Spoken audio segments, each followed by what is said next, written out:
Sir. Sir, क्या नाम है आपका? मेरा नाम रवि कुमार है।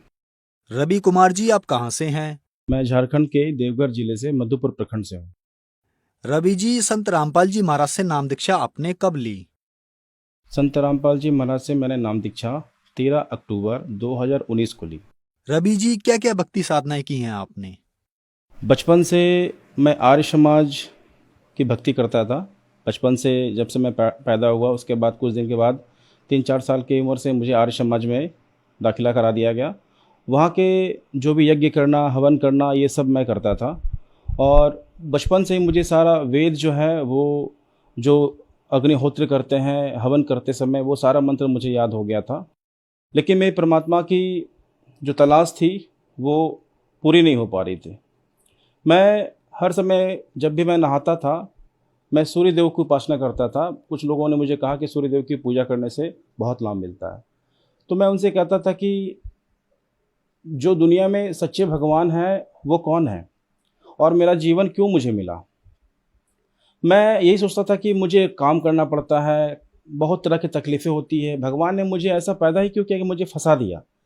मुझे लगता था कि ऐसा कौन भगवान है जो मुझे इस हालात में छोड़ दिए हैं। तो कोई ना कोई ऐसा भगवान है जो सुप्रीम पावर है, मुझे उसकी तलाश करनी चाहिए। और उसकी तलाश करने के लिए मैं आर्य समाज में तो था ही, उसके बाद भी मैं ब्रह्मा कुमारीज़ में हनुमान जी की पूजा भी करता था।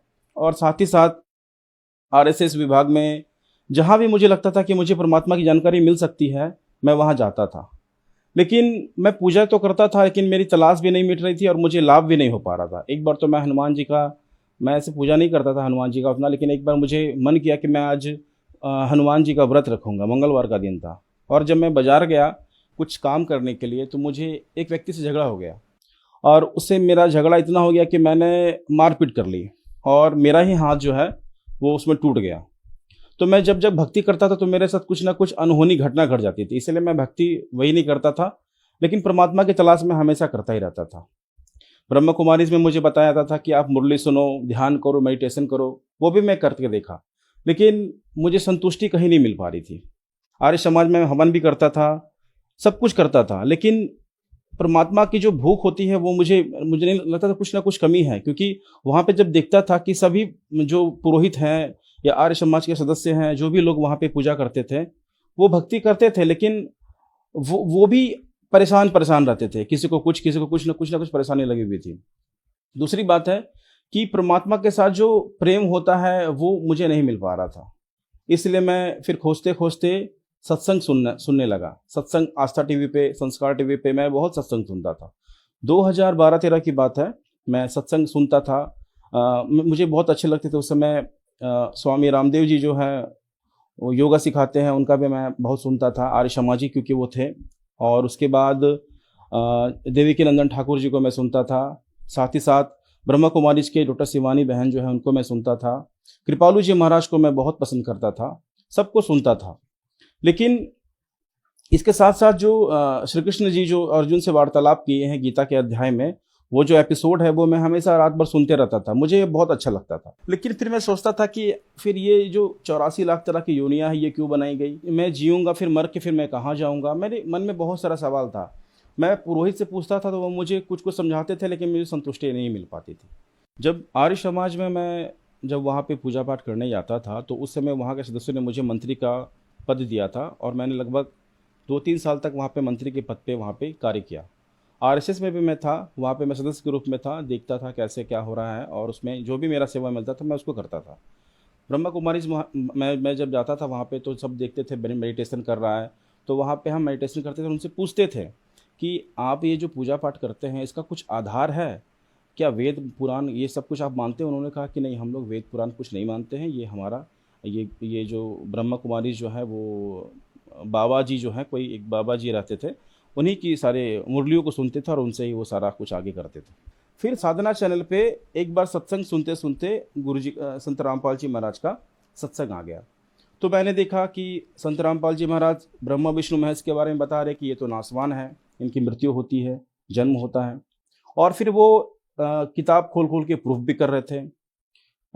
श्रीमद् देवी भागवत से, विष्णु महापुराण से, शिव पुराण से, सभी से वो प्रूफ कर रहे थे। तो मैं सोच रहा था कि संत रामपाल जी महाराज ऐसा क्यों कहते हैं, हमारे देवी देवता को छोटा ये क्यों बता रहे हैं, क्या ये अन्य बाबाओं की तरह ही बाबा हैं।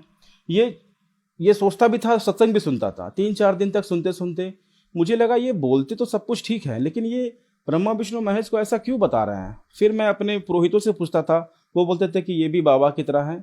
2019 में जब मैं मानसिक परेशान था, कॉलेज में था, वर्कलोड बहुत ज़्यादा था मेरे ऊपर में, तो मैं सोचता था कि परमात्मा को ढूंढता हूँ यूट्यूब के माध्यम से, फेसबुक के माध्यम से, मैं ऐसा खोज रहा था।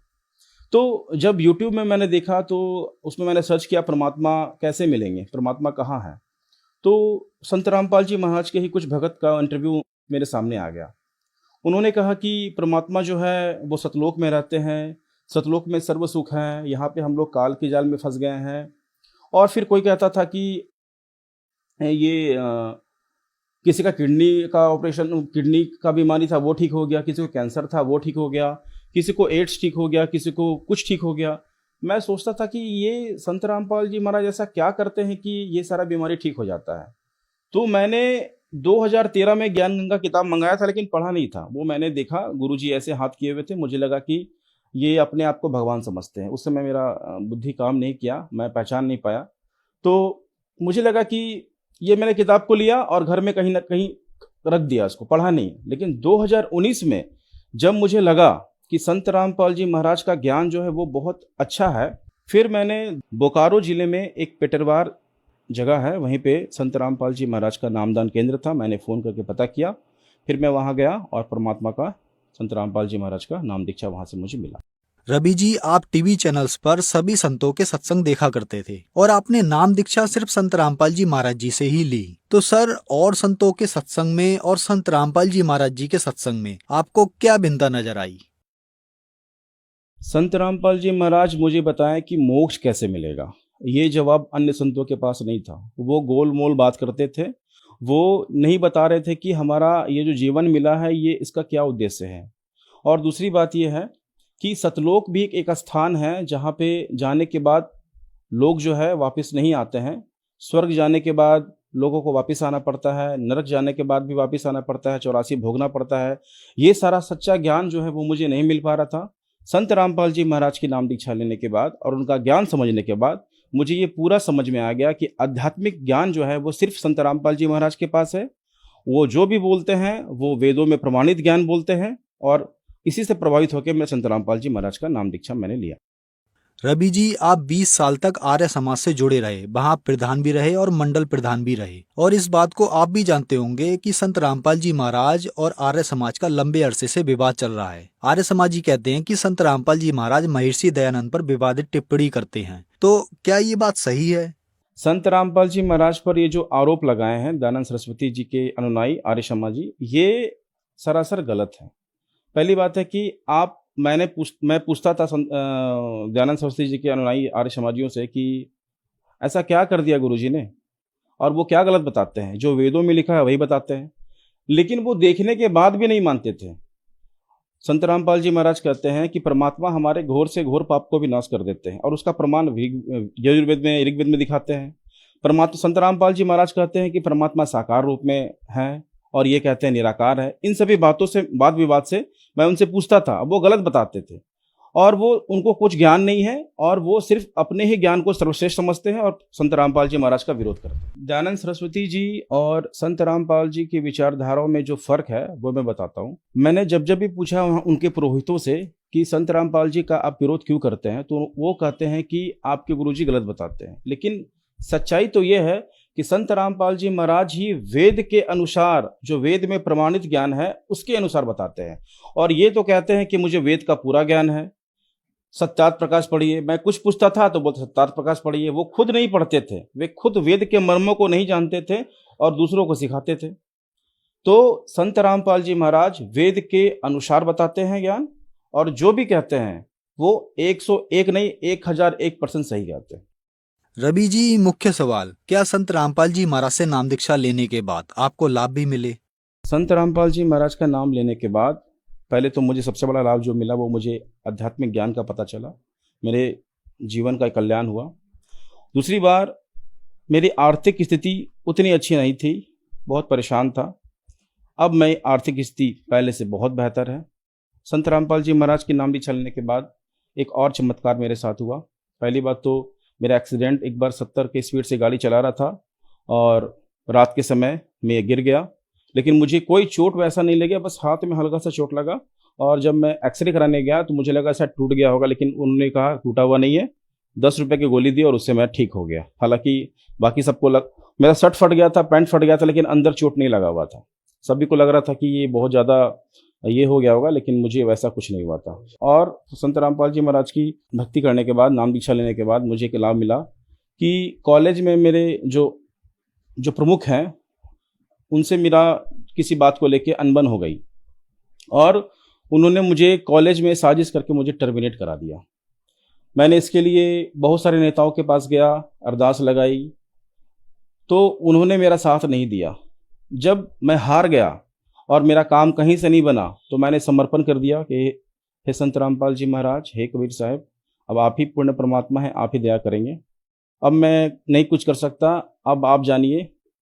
तो उसी रात को फ़ोन आया और वही फ़ोन करके बोले कि कोई दिक्कत नहीं है, आप फिर से आइए, सारा जो मुझ पर आरोप लगा था वो सब क्लियर हो गया। और फिर मुझे मान सम्मान के साथ उसी पोस्ट पर मुझे फिर से रख दिया गया और मैं आज वहीं सेवा कर रहा हूँ। मैं पॉलिटेक्निक कॉलेज के लाइब्रेरियन पोस्ट पे हूँ। जब मैं नाम दीक्षा लिया उस समय मैं घर पे अकेला ही नाम दीक्षा लिया हुआ था, कोई और नहीं था। तो मैं आस पड़ोसी के सबको बोलता था और मेरे जो दोस्त हैं, मेरे जो कलीग्स हैं, मैं सबको बोलता था कि संत रामपाल जी महाराज की नाम दीक्षा लो। कुछ दिन बाद मेरी जो माता है उन्होंने कहा कि ठीक है, मैं नाम दीक्षा लूँगा, इससे क्या होगा। मैं कहा कि आप अगर संत रामपाल जी महाराज की भक्ति करेंगे, आपको आर्थिक लाभ, शारीरिक लाभ, जो कुछ भी आपको कमी है, भक्ति मार्ग में बाधक है, वो सब ठीक हो जाएगा। तो मेरी माँ ने विश्वास किया, परमात्मा का ज्ञान, संत रामपाल जी महाराज का ज्ञान समझा और नाम दीक्षा लेने के बाद उनके पैर में बहुत पुराना दर्द था। वो जब उठती थी सुबह ना तो पैर लंगड़ा लंगड़ा के उठती थी, चलने में बहुत दिक्कत होता था। संत रामपाल जी महाराज कोरोना काल के समय में जब मेरी मम्मी ने नाम दीक्षा लिया, उसी समय से नाम दीक्षा लेने के बाद ही फिर उनको पैर दर्द वो समाप्त हो गया। और यहाँ पे कमर के पास कुछ दर्द था, वो बोलती रहती थी कि हमेशा मुझे दर्द करता रहता है, वो भी दर्द समाप्त हो गया। संत रामपाल जी महाराज दीक्षा लेने के बाद मुझे ये सब लाभ हुआ।